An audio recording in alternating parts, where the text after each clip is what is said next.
बिस्मिल्लाहिर रहमानिर रहीम। प्रिय देशवासी, আসসালামু আলাইকুম। আজ 25শে ফেব্রুয়ারি বাংলাদেশের ইতিহাসের বর্বরোচিত সেনা হত্যাযজ্ঞের দিন। 2009 সালের 25 এবং 26শে ফেব্রুয়ারি খোদ রাজধানীতে বিডিআর পিলখানায় ঘটে নারকীয় হত্যাযজ্ঞ। হাসিনা সরকারের পৃষ্ঠপোষকতায় ঠান্ডা মাথায় সুপরিকল্পিতভাবে বিডিআর বিদ্রোহের নামে 57 জন চৌকস সেনা কর্মকর্তাকে নির্মমভাবে হত্যা করা হয়েছিল। মাত্র একদিনে এত সংখ্যক সেনা কর্মকর্তা হত্যার নজির বিশ্বের আর কোথাও কোনো দেশে নেই। বাংলাদেশের মুক্তিযুদ্ধের 9 মাসেও এত সংখ্যক সেনা কর্মকর্তাকে প্রাণ দিতে হয়নি। ইতিমধ্যে 15 বছর পার হয়ে গেলেও এমন বর্বরোচিত ঘটনার আজ পর্যন্ত বিচার সম্পন্ন হয়নি।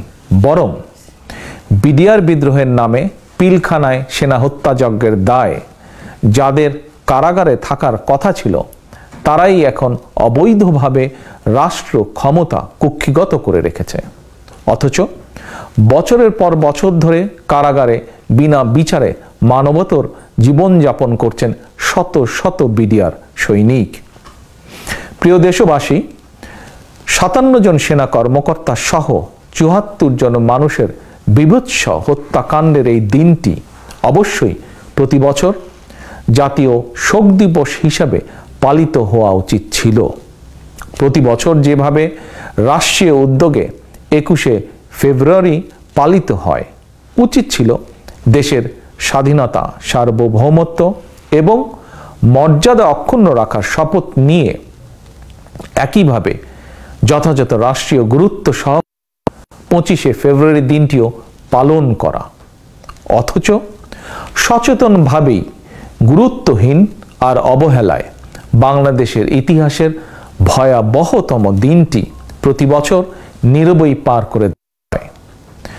বাংলাদেশের ইতিহাসের ভয়াবহ এই দিনটিকে কেন যথাযথ গুরুত্ব দেওয়া হচ্ছে না? সংশয়, সন্দেহ, রহস্য এখানেই।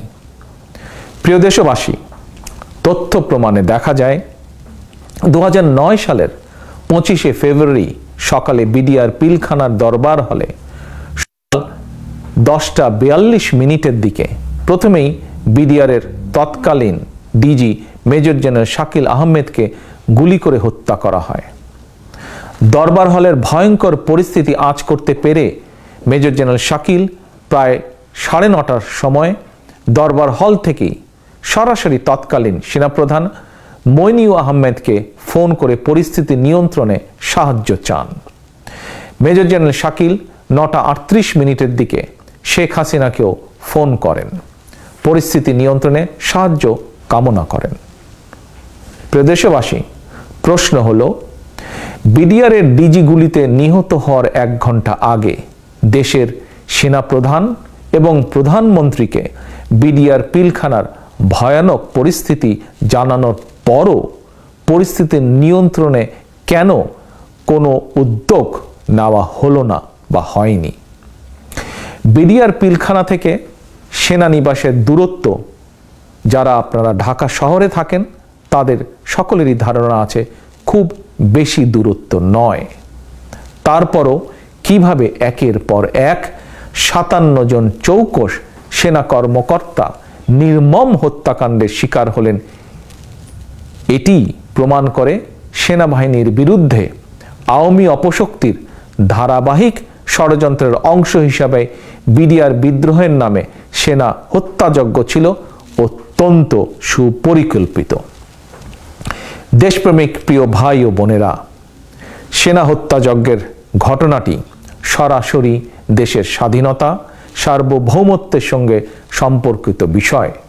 অথচ সেনা হত্যাযজ্ঞের মতন স্পর্শকাতর এবং জাতীয় গুরুত্বপূর্ণ ঘটনার তদন্ত নিয়েও আওয়ামী সরকার ইচ্ছাকৃতভাবে চরম উদাসীনতার পরিচয় দিয়েছে।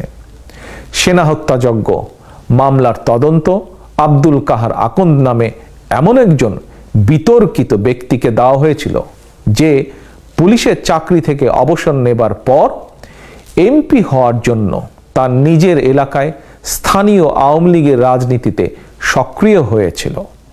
2008 সালের জাতীয় নির্বাচনেও আওয়ামী লীগ থেকে এমপি মনোনয়ন চেয়েছিল এই ব্যক্তি।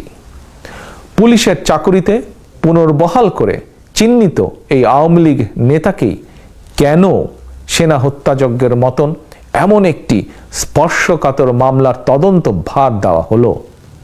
এরপর গত 15 বছরেও সেনা হত্যাযজ্ঞের সুষ্ঠু তদন্ত এবং বিচার না হওয়ায় প্রমাণিত হয়েছে শেখ হাসিনা এবং তার বিশেষ খনি বাহিনীকে আড়াল করার জন্যই বিশেষ উদ্দেশ্যে আওয়ামী নেতা কাহার আকন্দকে সেনা হত্যাযজ্ঞ মামলার তদন্তের দায়িত্ব দেওয়া হয়েছিল। প্রিয় দেশবাসী, সেনা হত্যাযজ্ঞ মামলার তদন্তের নামে আওয়ামী নেতা কাহার আকান্দ শত শত বিডিআর জওয়ানকে নির্বিচারে গ্রেফতার করেছে। এরপর তদন্তের নামে চালিয়েছে অকথ্য নির্যাতন। কাহার আকন্দের নির্মম নির্যাতনের শিকার অনেক পরিবারের সদস্যদের অভিযোগ, নির্যাতনের কারণে অর্ধ শতাধিক বিডিআর সদস্যের মৃত্যু হয়েছে। এমনকি যারা বেঁচে থাকলে বিডিআর বিদ্রোহের প্রকৃত কারণ বেরিয়ে আসার সম্ভাবনা ছিল এমন অনেককেই আবুল কাহার আকন্দ পরিকল্পিতভাবে নির্যাতন চালিয়ে হত্যা করেছে। আর সেনা হত্যাযজ্ঞের 15 বছর পরও বর্তমানে বিনা বিচারে শত শত বিডিআর সৈনিক কারাগারে মানবেতর জীবন যাপন করছে। ন্যায় বিচারের আশায় তাদের পরিবারগুলোর শত শত সদস্যদের দিন কাটছে এক চরম হতাশা এবং অনিশ্চয়তায়। প্রিয় ভাই ও বোনেরা, আপনাদের অনেকেরই মনে আছে হাসিনা সরকার সেই সময় সফলভাবে সেনা হত্যাযজ্ঞ সম্পন্ন করার পর বিক্ষুব্ধ সেনাবাহিনী সেনা হত্যাযজ্ঞের বিচার দাবি করেছিল। তবে বিচার দূরে থাক, সেনাবাহিনীর যেসব কর্মকর্তা সেনা হত্যাযজ্ঞের বিচার দাবিতে সোচ্চার হয়েছিলেন তাদেরকে নির্মমভাবে দমন করা হয়েছে। তাদের অনেককে নানা অজুহাতে চাকুরি থেকে বাধ্যতামূলক অবসর দেওয়া হয়েছে। প্রিয় দেশবাসী, নিশ্চয়ই আপনাদের স্মরণ আছে প্রধান বিচারপতি এস.কে. সিনহাকে দেশ থেকে বের করে দিয়ে শেখ হাসিনা যেভাবে অন্য বিচারকদেরকে সতর্ক বার্তা দিয়েছিল, ঠিক একইভাবে সেনা হত্যাযজ্ঞের বিচার দাবি করা সেনা কর্মকর্তা এবং সদস্যদের বিরুদ্ধে দমন নীতি চালিয়ে সেনাবাহিনীকেও সতর্ক বার্তা দেওয়া হয়েছিল। ফলে দেখা যায় সেনাবাহিনীও মনে হয় এখন সেনা হত্যাযজ্ঞের দিনটি শোক ও শপথের প্রত্যয়ী দিন হিসাবে পালনের গুরুত্ব ভুলতে বসেছে। প্রিয় দেশবাসী, ইতিহাস সাক্ষী সেনাবাহিনীকে দুর্বল করে রাখার আওয়ামী ষড়যন্ত্র নতুন কিছু নয়। সেনাবাহিনীকে দুর্বল করে রাখতে স্বাধীনতা উত্তর বাংলাদেশে সেনাবাহিনীর প্যারালাল রক্ষী বাহিনী তৈরি করা হয়েছিল। দেশকে তাবেদার রাষ্ট্রে পরিণত করতে আওয়ামী লীগ এবং তাদের দেশি বিদেশি দোসররা সেনা কর্মকর্তা এবং সেনা সদস্যদেরকে মুখোমুখি করে দিয়েছিল, দেশে গৃহযুদ্ধ পরিস্থিতি সৃষ্টি করেছিল।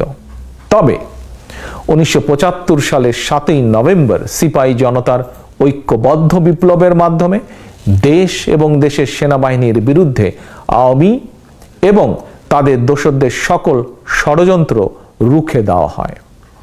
তবে সেনাবাহিনীর বিরুদ্ধে আওয়ামী ষড়যন্ত্র থেমে থাকেনি। 1996 সালে পুনরায় রাষ্ট্র ক্ষমতা দখল করার পর সেনাবাহিনীর বিরুদ্ধে আওয়ামী ষড়যন্ত্র অব্যাহত রেখেছিল। বাংলাদেশের সেনাবাহিনীতে জঙ্গি রয়েছে, দেশে বিদেশে আওয়ামী লীগ প্রকাশ্যেই এমন অপপ্রচার চালিয়েছিল।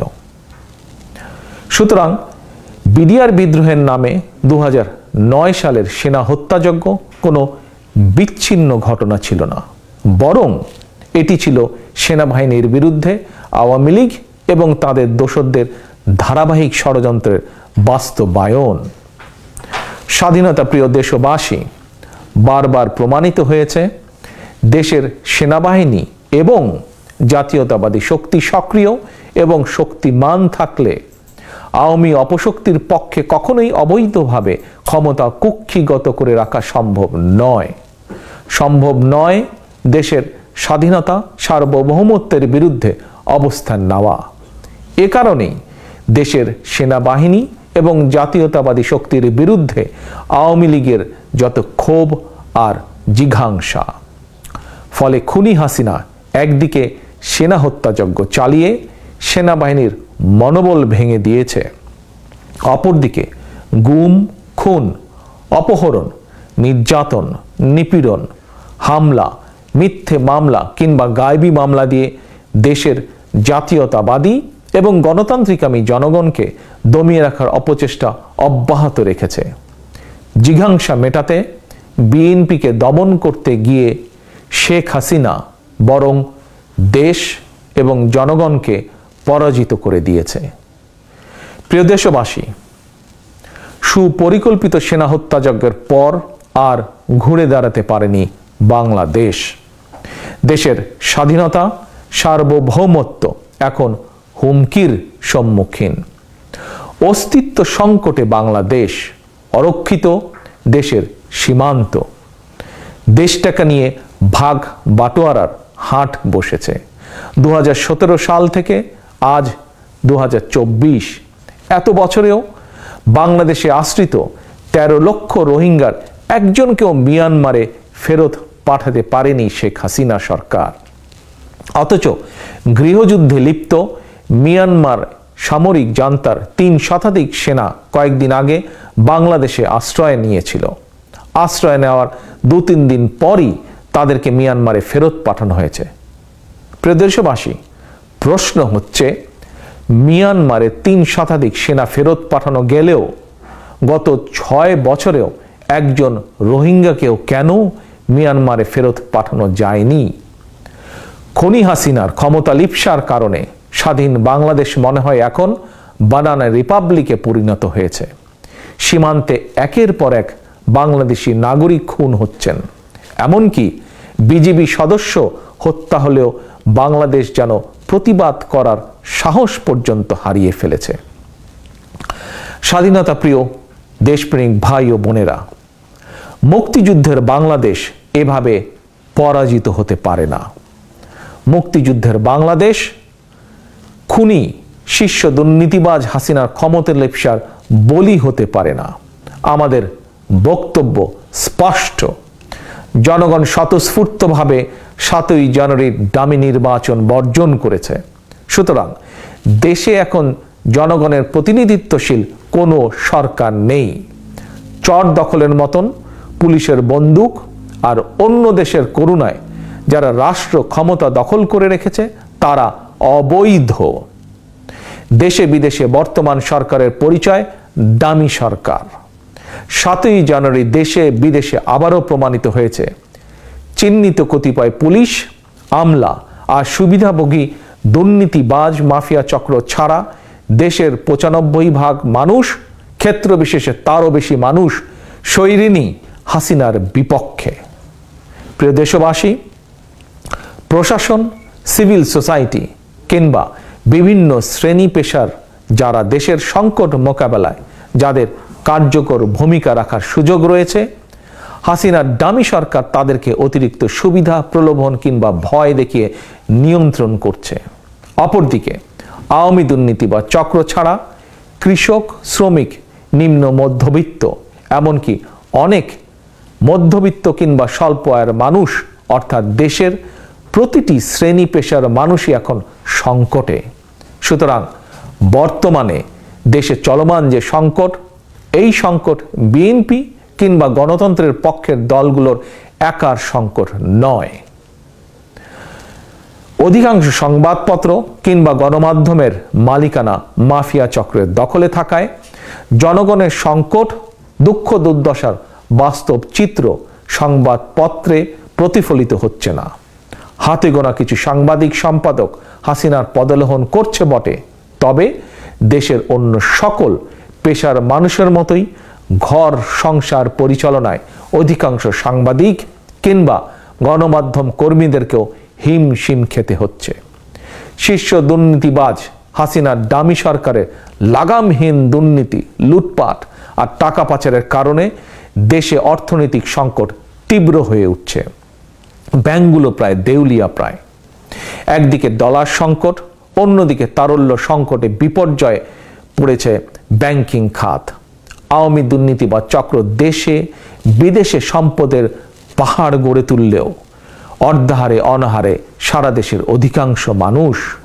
কয়েকদিন পরেই পবিত্র রমজান, অথচ নিত্য প্রয়োজনীয় জিনিসপত্রের দাম বেড়েই চলেছে। এরপর এখন আবার গ্যাস বিদ্যুতের দাম বাড়ানো, যেন মরার উপরে খরার ঘা। অথচ কুইক রেন্টালের নামে দুর্নীতিবাজ হাসিনার লোকজন দেশ থেকে শত শত কোটি টাকা লুট করে বিদেশে পাচার করে দিয়েছে। প্রিয় দেশবাসী, এমন পরিস্থিতিতে দেশ বাঁচাতে, মানুষ বাঁচাতে সারা দেশে বিএনপির নেতা কর্মী, শুভাকাঙ্ক্ষী সমর্থকগণ শত জুলুম নির্যাতন মোকাবেলা করেও বছরের পর বছর ধরে আন্দোলন সংগ্রাম অব্যাহত রেখেছে। আরও জুলুম নির্যাতন চললেও দেশ এবং জনগণের স্বাধীনতা রক্ষায় স্বাধীনতার ঘোষকের দল বিএনপি কখনোই পিছু পা হবে না, রাজপথ ছাড়বে না। মুক্তিকামী প্রিয় ভাই ও বোনেরা, সবাই ঐক্যবদ্ধ থাকুন। আমরা সবাই ঐক্যবদ্ধ থাকলে 5 বছর নয়, হতে পারে 5 মাসেই ফ্যাসিবাদ মুক্ত হবে বাংলাদেশ। আমাদের ভুলে গেলে চলবে না, স্বাধীনতার ঘোষণা দিয়ে আমরা মুক্তিযুদ্ধে ঝাঁপিয়ে পড়ার পরই কেবল আমাদের পক্ষে দেশের বিদেশের সমর্থন এসেছিল। এরপর যুদ্ধ করেই আমরা স্বাধীন বাংলাদেশ অর্জন করেছি। এবারের লড়াই দেশ এবং জনগণের স্বাধীনতা রক্ষার লড়াই। এ লড়াইয়ে বিজয় ছিনিয়ে আনতে আমাদেরকেই আন্দোলনে ঝাঁপিয়ে পড়তে হবে, কারণ আজ গণতান্ত্রিক প্রতিটি নাগরিকের স্লোগান আমার অধিকার, আমার দেশ, টেক ব্যাক বাংলাদেশ। গণতন্ত্রের বিজয় হবেই হবে ইনশাল্লাহ। আল্লাহ হাফেজ। বাংলাদেশ জিন্দাবাদ। বাংলাদেশ জাতীয়তাবাদী দল জিন্দাবাদ।